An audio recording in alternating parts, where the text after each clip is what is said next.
খুব সম্ভবত 18 কিংবা 19 আগস্ট জিও পাকিস্তানের জিও নিউজ একটা স্টোরি তুলেছিল। সেখানে তারা বলেছিল যে আগামী 25 আগস্ট, মানে আমরা এখন যখন ভিডিওটা বানাচ্ছি এই যে 25 আগস্ট, সেই পর্যন্ত রাওয়ালপিন্ডিতে বৃষ্টি হতে পারে। কারণ ইসলামাবাদে বৃষ্টি হচ্ছিল, অন্যান্য জায়গায় পাকিস্তানে বৃষ্টি হচ্ছিল, রাওয়ালপিন্ডিতেও সেই বৃষ্টির সম্ভাবনা আছে। সেটা হচ্ছে 21 তারিখ থেকে 25 তারিখ পর্যন্ত এই যে বৃষ্টির সম্ভাবনা আছে, তার মানে হচ্ছে এই বৃষ্টিতে পুরো টেস্ট ম্যাচটা ভেসে যেতে পারে, এরকম একটা সম্ভাবনা তৈরি হচ্ছিল। তো এই টেস্ট ম্যাচ শুরুর আগে এই খবরটা নিশ্চিতভাবে বাজিত আলীও জানতেন। তিনি সেই সময় টেস্টের শুরুর আগে তিনি একটা মন্তব্য করেছিলেন, একটা স্টেটমেন্ট দিয়েছিলেন যে এই টেস্ট থেকে, রাওয়ালপিন্ডি যে প্রথম টেস্টটা হবে, এই টেস্ট থেকে বাংলাদেশকে শুধুমাত্র বৃষ্টি বাঁচাতে পারে। অর্থাৎ তার মানে হচ্ছে তার ধারণা এই টেস্টে বাংলাদেশ হারবে, এটা একেবারে নিশ্চিত। বাংলা যদি এই টেস্টের কোনো পয়েন্ট পায়, কোনোভাবে এগিয়ে যাওয়ার সুযোগ পায়, সেটা একমাত্র বৃষ্টির কারণে হতে পারে। তিনি এই মন্তব্য করার সপ্তাহখানেক পর ঠিক উল্টো চিত্র ঘটলো। আজকে নিশ্চিতভাবেই পাকিস্তানের সমর্থকরা বৃষ্টির জন্য হাহাকার করছিলেন, বৃষ্টি চেয়ে বসছিলেন হয়তো, যে তিনি আজকে যদি পঞ্চম দিনে যে বৃষ্টি হয় সেক্ষেত্রে পাকিস্তান এই টেস্ট ম্যাচটা হারা থেকে বেঁচে যাবে। কিন্তু সেটা হয়নি। সে পর্যন্ত মাঠের খেলা হয়েছে, বাংলাদেশ তাদেরকে একেবারে উড়িয়ে দিয়েছে এবং বাংলাদেশ প্রথমবারের মতো তাদের বিপক্ষে টেস্ট জিতে নিয়েছে 10 উইকেটের বড় ব্যবধানে। সেটা বলছিলাম কারণ হচ্ছে যে এটা একটু জাস্ট জানিয়ে রাখলাম আপনাদের। কিন্তু আমরা একটু আলোচনা করব দুটো ব্যাপার নিয়ে, পাকিস্তানের কোথায় ভুল হলো এবং সাকিব আল হাসান প্রসঙ্গ নিয়ে। যেহেতু পাকিস্তান নিয়ে শুরু করেছি, বাজিত আলীকে নিয়ে শুরু করেছি, তাকে যেহেতু বাংলাদেশ একটা মক্ষম জবাব দিয়েছে, সেখান থেকে একটু শুরু করতে চাই। সেটা হচ্ছে যে পাকিস্তানের এখানে বেশ কয়েকটা জিনিসে ভুল হয়েছে বলে মনে হয়।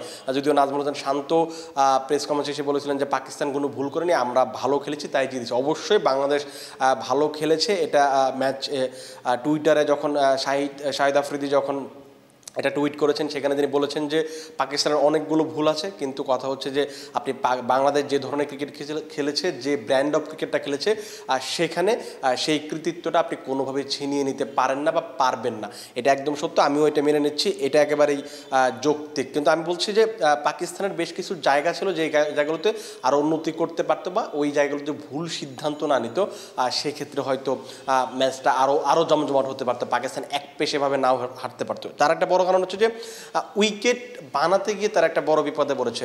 আজহার মেহমুদ বলেছিলেন যে পাকিস্তানের এমন স্পিনার নেই, এমন স্পিন অ্যাটাক নেই যারা কিনা 20 উইকেট আপনাকে এনে দেবে, যে কারণে তারা চাইলেই স্পিন উইকেট বানাতে পারে না।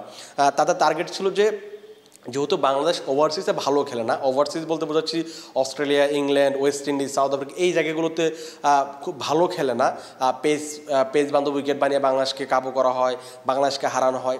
পাকিস্তানও ঠিক সেই পন্থাটাই নিতে চাচ্ছিল, সেই প্রসেসটাই ফলো করার চেষ্টা করছিল, যে কারণে রাওয়ালপিন্ডির যে ব্যাটিং উইকেট, সেই ব্যাটিং উইকেটটাকে তারা পেস বান্ধব উইকেট বানানোর চেষ্টা করেছিল।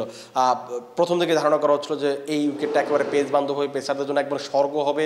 কারণ দেখুন, আপনি যদি একাদশটা দেখেন, স্কোয়াডটা দেখেন, স্কোয়াডে একজন মাত্র বিশেষজ্ঞ স্পিনার, তাকেও এই আবরার আহমেদকেও আগে সরিয়ে দেওয়া হলো, স্কোয়াড থেকে রিলিজ করে দেওয়া হলো, যার ফলে তারা 4 জন পেস বোলার নিয়ে একাদশে নামলো। এই যে উইকেট বানানো, এই পেস বান্ধব উইকেট বানানো একটা প্রচেষ্টা, সেইটা একটা বড় ভুল। আর দ্বিতীয় যে জায়গাটা হচ্ছে যে আপনি দেশের মাটিতে খেলছেন পাকিস্তানের মাটিতে, মানে উপমহাদেশের কন্ডিশন, সেখানে আপনি স্পিনার ছাড়া খেলতে নামবেন, এটাই আসলে সবচেয়ে বড় সমস্যা ছিল পাকিস্তানের জন্য। এখানে যদি আবরার আহমেদ থাকতো, আপনারা যদি এই দলের খেলাটা খেয়াল করেন, এই দল এবং বাংলাদেশের দল এবং পাকিস্তান সায়েন্সের, সেখানে কিন্তু 4টা উইকেট নিয়েছেন বাংলাদেশ এই দলের বিপক্ষে। তার মানে হচ্ছে তিনি যদি থাকতেন এই ক্ষেত্রে একটা অ্যাডভান্টেজ পেতে পারতো। আপনি যদি বাংলাদেশের সেকেন্ড ইনিংসে বলিংটা দেখেন, সাকিব আল হাসান এবং মেহেদী হাসান মিরাজের এই দুজনে কিন্তু 7টা উইকেট নিয়েছেন।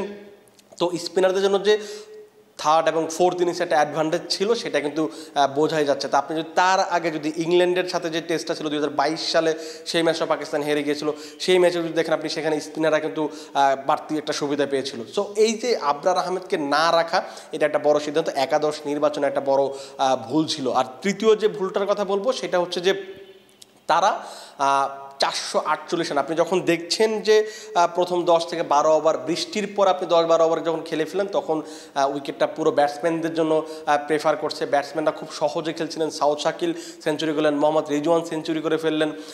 তো যখন উইকেটটা এত সহজ হয়ে গেছে, আপনি তখন মাত্র 448 রান আপনি ডিক্লেয়ার করে দেন।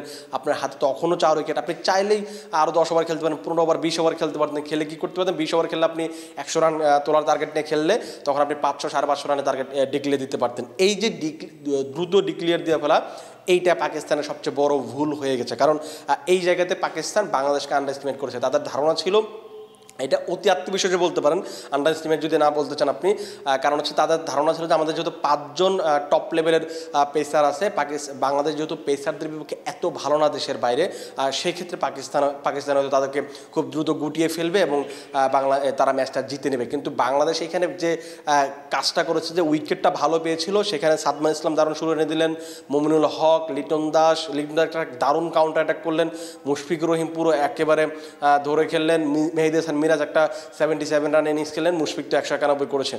তো এই যে তাদের একটা সম্মিলিত প্রচেষ্টা, সেটার কারণে কিন্তু বাংলাদেশ শেষ পর্যন্ত এই 550 রানের একটা বা 565 রানের একটা বড় স্কোর দাঁড় করাতে পারে। আর এখানে সেকেন্ড ইনিংসে যখন তারা বোলিং করতে যায়, বাংলাদেশ সেখানে একটা অ্যাডভান্টেজ নিয়ে নেয়, স্পিনারদের দিয়ে দুই স্পিনার সাকিব আল হাসান এবং মেহেদী হাসান মিরাজকে দিয়ে পাকিস্তানকে একেবারে আটকে দেয়। এই যে এই তিনটা বড় পরিসরে এই তিনটা ভুল পাকিস্তান করেছে, যার কারণে মনে হয় যে পাকিস্তানের এই ভুলগুলো বাংলাদেশ এই সুযোগগুলো খুব দারুণভাবে লুফে নিয়েছে এবং শেষ পর্যন্ত পাকিস্তানকে বাংলাদেশ 10 উইকেটের হারিয়েছে। যেটা বলছিলাম যে সাকিব আল হাসান সেকেন্ড ইনিংসে 3 উইকেট পেয়েছেন, খুব ভালো বেশ কয়েকটা আব্দুল্লাহ শফিকের উইকেটটা পেয়েছেন, নাসিম শাহ এবং হচ্ছে সাউথ শাকিল গত প্রথম ইনিংসে তিনি সেঞ্চুরি করেছিলেন। আব্দুল্লাহ শফিক খুব ভালো ব্যাটিং করছিলেন, যখন সেকেন্ড ইনিংসে ব্যাটিং করছিলেন। এই দুটো উইকেট অবশ্যই ম্যাচের মোড় ঘুরিয়ে দিয়েছে। সাকিবকে নিয়ে অনেক বেশি আলোচনা হচ্ছে বেশ কিছুদিন ধরেই। আমরা কয়েকদিন আগে একটা ভিডিও বানিয়েছিলাম যারা হত্যা মামলার আসামি, এই ইস্যুটা নিয়ে।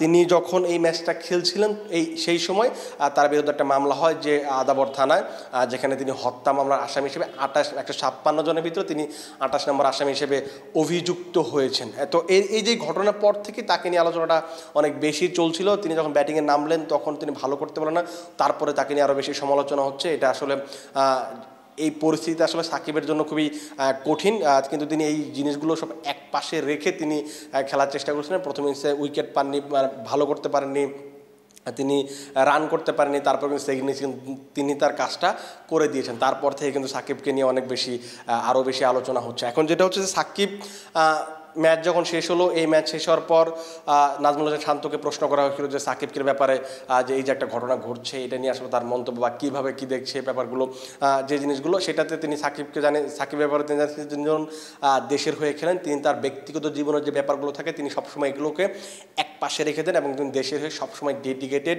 এবং নিবেদিত প্রাণ হিসেবে তিনি খেলেন, যেটা কিন্তু এই টেস্টে রাওয়ালপিন্ডি টেস্টে দেখা গেছে। এখন কথা হচ্ছে যে বাংলাদেশের এখনকার বেশিরভাগ মানুষের একটা অংশের বেশিরভাগই দাবি করছে যে সাকিবকে যেন আর বাংলাদেশ জাতীয় দলে না দেখা যায় না। বলতে হচ্ছে যে যেহেতু তিনি হত্যা মামলায় অভিযুক্ত একজন আসামি, তাকে বাংলাদেশে খেলতে দেওয়াটা কেমন যেন একটা দেখায়। অনেক মানুষ এরকমভাবে প্রতিবাদ করছেন। আইনি নোটিশ, লিগেল নোটিশ পাঠানো হয়েছে, কিন্তু গতকাল ফারুক আহমেদ বিসিবি সভাপতি তিনি বলেছিলেন তারা কোনো হাতে পাননি।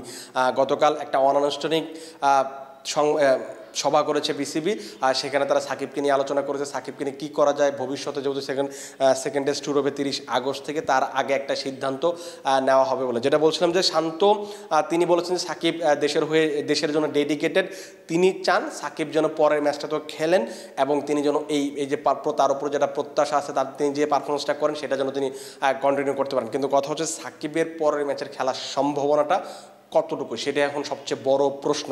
আপনি এখন যদি সোশ্যাল মিডিয়াতে ঘাটেন, সেখানে দেখবেন যে এই প্রশ্নগুলোই হয়তো বেশি ঘুরছে। এখন সম্ভাবনা যেটুকু, গতকাল বিসিবি নতুন যে সভাপতি হয়েছেন ফারুক আহমেদ, তিনি বলেছেন যে যেহেতু টেস্ট ম্যাচ চলছে, এখন চাইলে একজন ক্রিকেটারকে উইথড্র করে নেওয়া যায় না, তাকে নিয়ে কোনো সিদ্ধান্ত এখনই নেওয়া যায় না।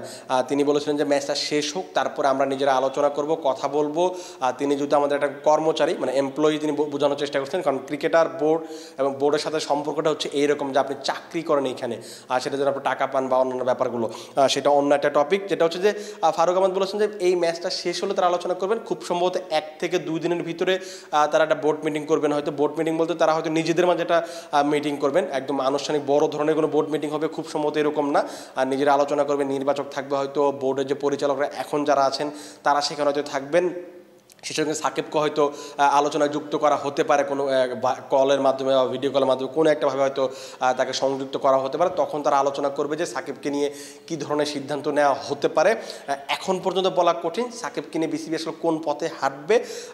যদি কোনো ধরনের সরকারি মানে কোনো ধরনের সরকার থেকে যদি কোনো ধরনের পদক্ষেপ না নেওয়া হয়, সরকার থেকে যদি কোনো দিক নির্দেশনা না দেওয়া হয়, সেক্ষেত্রে সাকিবের সেকেন্ড টেস্টে খেলার সম্ভাবনা কিন্তু খুবই প্রবল, তাকে সেকেন্ড টেস্টে দেখা যেতে পারে। আর যদি এর মাঝে যদি সরকার থেকে কোনো নির্দেশনা দিক নির্দেশনা থাকে যে অভিযুক্ত একজনকে আপনি দেশের হয়ে খেলানো যাবে না, এরকম কোনো দিক নির্দেশনা আসে, সেক্ষেত্রে হয়তো সাকিবকে আমরা নাও দেখতে পারি পাকিস্তানের বিপক্ষে দ্বিতীয় টেস্টে। সেটা এখনও আমরা জানি না, হয়তো 2-3 দিনের মাঝে আমরা একটা অফিসিয়াল একটা স্টেটমেন্ট বিসিবির কাছ থেকে পাবো যে সাকিব খেলতে পারবেন কি পারবেন না। সেটা যখন আমরা জানবো আমরা চেষ্টা করবো সবার আগে আপনাদেরকে সেই তথ্যটা দেওয়ার জন্য যে সাকিব রাওয়ালপিন্ডি সেকেন্ড টেস্টে খেলতে পারবেন কি পারবেন না। সে পর্যন্ত আপনারা ভালো থাকুন, সুস্থ থাকুন এবং ক্রিকফিঞ্জির সাথেই থাকুন।